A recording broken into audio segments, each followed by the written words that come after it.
There are whispers in the world of science that most dare not speak aloud. Hidden in dusty journals, ignored by mainstream consensus, and passed between researchers like forbidden fruit, there lies a question so incendiary that it unravels the very fabric of neuroscience. Can consciousness exist without a brain?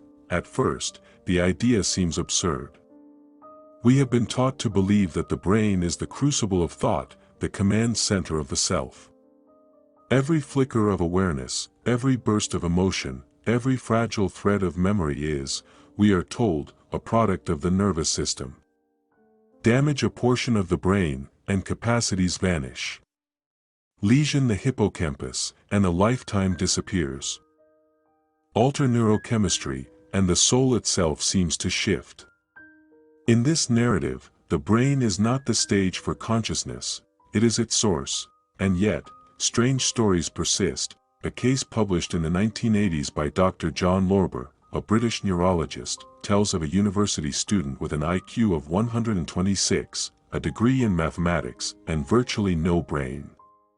A routine scan, performed for an unrelated issue, revealed that the man's cranial cavity was filled almost entirely with cerebrospinal fluid.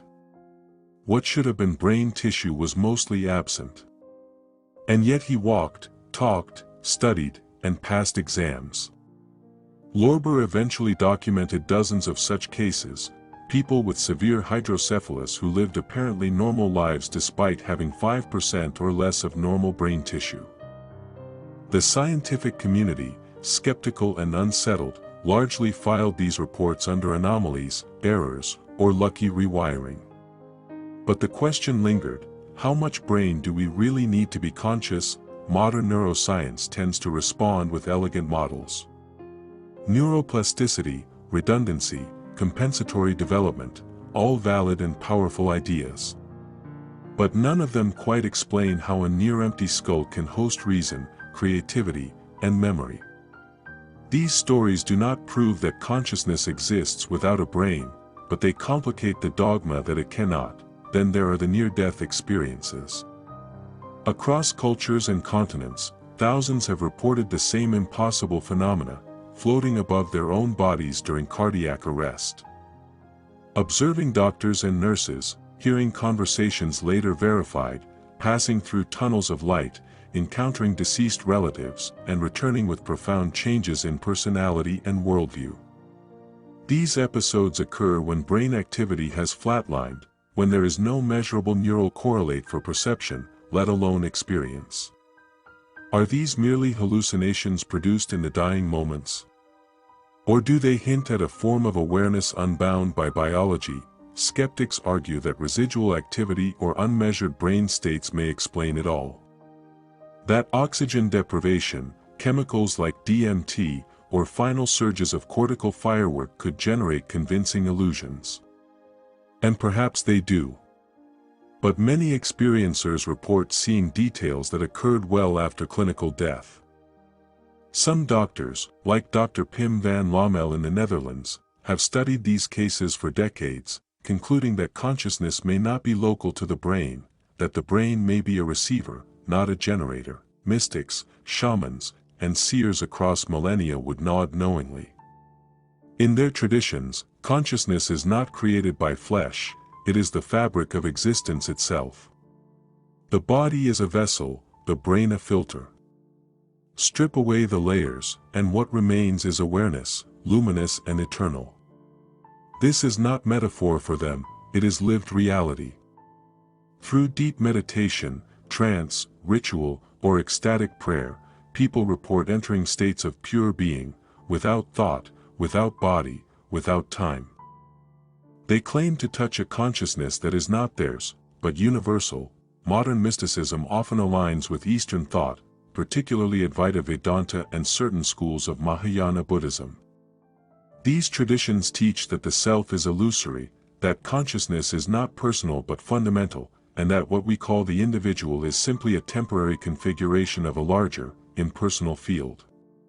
In this view, the brain does not generate awareness, it limits it. The metaphor often used is that of a radio. Break the radio and the music stops, but the signal continues, untouched, quantum physics, for all its mystery, adds fuel to the fire. Some interpretations, though still controversial, suggest that consciousness may play a role in collapsing the wave function. In selecting outcomes from the shimmering cloud of probabilities that underlies reality. The act of observation, it seems, is not passive. It shapes the world. And if observation requires consciousness, then we must ask, does consciousness exist prior to measurement? Is it woven into the fabric of space-time? The Penrose-Hameroff theory of orchestrated objective reduction, orchestra, posits that consciousness arises from quantum effects within microtubules inside neurons. This is not the consensus view, and many scientists dismiss it as speculative. But it dares to suggest that consciousness is not classical, not local, and perhaps not bound entirely to physical matter. Even more radical are panpsychist and idealist philosophies gaining traction in fringe scientific circles. These propose that consciousness is not emergent from matter, but that matter itself is a manifestation of consciousness. In this reversal of centuries of materialist assumption, the universe is not a dead machine but a living thought.